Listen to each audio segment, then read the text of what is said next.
হরে কৃষ্ণ কৃষ্ণ কৃষ্ণ হরে হরে। নমস্কার দর্শক বন্ধুরা, আমার এই ভক্তিমূলক চ্যানেলে জানাই সকলকে স্বাগত। আশা করছি ঈশ্বরের কৃপায় সবাই ভালো আছেন এবং সুস্থ আছেন।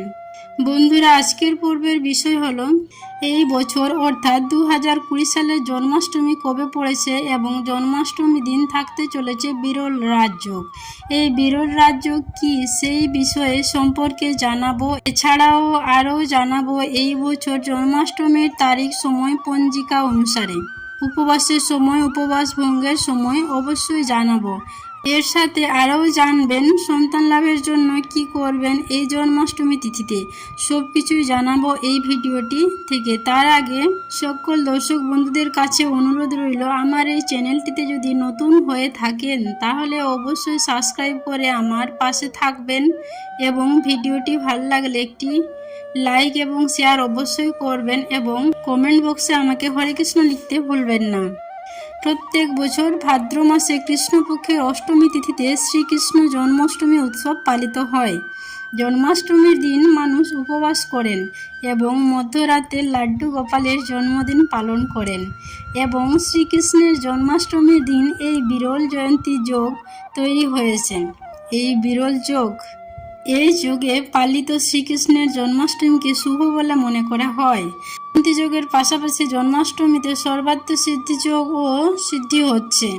জানাবো এর সম্পর্কে। তার আগে জেনে নেব জন্মাষ্টমীর পূর্ণাঙ্গ সময়সূচি পঞ্জিকা অনুসারে। হিন্দু ক্যালেন্ডার অনুসারে ভাদ্রপদ মাসে কৃষ্ণপক্ষের অষ্টমী তিথি শুরু হবে সোমবার 26শে আগস্ট ভোর 3:39 থেকে এবং পরের দিন মঙ্গলবার 27শে আগস্ট 2:19 শেষ হবে। উদয় তিথির ভিত্তিতে আগামী 26শে আগস্ট সোমবার পালিত হবে শ্রীকৃষ্ণ জন্মাষ্টমী পবিত্র উৎসব। এই বছর অর্থাৎ 2024 সালে শ্রীকৃষ্ণের জন্মাষ্টমী পুজোর সময় 45 মিনিট থাকতে চলেছে। 26শে আগস্ট জন্মাষ্টমীর শুভ সময় হলো রাত্রি 12:01 পর থেকে রাত্রি 12:45 পর্যন্ত। যারা উপবাস পালন করবেন তারা রাত 12:01 পর থেকে বালগোপালের জন্মবার্ষিকী উদযাপন করবেন। আপনি যদি শ্রীকৃষ্ণের জন্মাষ্টমীতে উপবাস রাখেন তাহলে শ্রীকৃষ্ণের জন্মাষ্টমীর পর উপবাস ভাঙতে পারবেন। রাত 12:45 পরে উপবাস ভঙ্গ হবে, অর্থাৎ শ্রীকৃষ্ণের জন্মবার্ষিকী উদযাপন করার পরে এটি ভঙ্গ করে উপবাস সম্পূর্ণ করতে পারবেন। শ্রীকৃষ্ণ জন্মাষ্টমীর দিন একটি বিরল জয়ন্তী যোগ তৈরি হচ্ছে। এই যোগে পালিত শ্রীকৃষ্ণ জন্মাষ্টমী অত্যন্ত শুভ বলে মনে করা হয়। জয়ন্তী যোগের পাশাপাশি জন্মাষ্টমীতে সর্বাত্ম সিদ্ধ যোগ তৈরি হবে। এই যুগে যে কাজই করুন না কেন সফলতা পাবেন। এবছর শ্রীকৃষ্ণ জন্মাষ্টমীতে জয়ন্তী যোগ তৈরি হচ্ছে।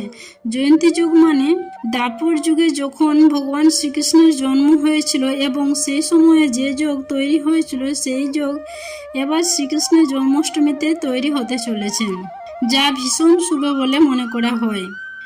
ভগবান শ্রীকৃষ্ণ বৃষ রাশির চন্দ্র রাশিতে রোহিণী নক্ষত্রে ভাদ্রপদ কৃষ্ণ অষ্টমীতে জন্মগ্রহণ করেছিলেন। এই বছরও শ্রীকৃষ্ণের জন্মাষ্টমীতে রোহিণী নক্ষত্র 27শে আগস্ট বিকেলে 3:55 থেকে 3:38 পর্যন্ত থাকবে। সর্বাত্ম সিদ্ধ যোগও তৈরি হচ্ছে 26শে আগস্ট, অর্থাৎ জন্মাষ্টমীর দিন গঠিত হবে সেই দিনই। সর্বাত্ম সিদ্ধ যোগ 26শে আগস্ট বিকাল 3:55 থেকে 5:57 পর্যন্ত থাকবে। সুতরাং বন্ধুরা, অন্যান্য বারের তুলনায় এবারেও জন্মাষ্টমী তিথির গুরুত্ব অনেক বেশি। এই জন্মাষ্টমীর দিনটিতে 55 ভোগ গোপালকে নিবেদন করতে পারেন। মনে করা হয় যে এই দিন গোপালকে যদি তুষ্ট করা হয় তাহলে ভক্তের সকল মনস্কামনা তিনি পূরণ করেন এবং ধনলাভ সম্ভব হয়।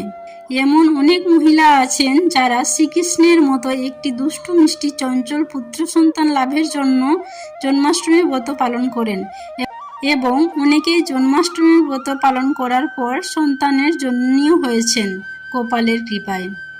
তো দর্শক বন্ধুরা, আজকের পর্বটি আমি এখানেই শেষ করছি। আশা করছি ভিডিওটি থেকে একটু হলেও উপকৃত হয়েছেন। ভিডিওটি দেখে যদি ভালো লেগে থাকে তাহলে অবশ্যই একটি লাইক এবং শেয়ার করবেন এবং কমেন্টে আমাকে হরে কৃষ্ণ লিখতে ভুলবেন না।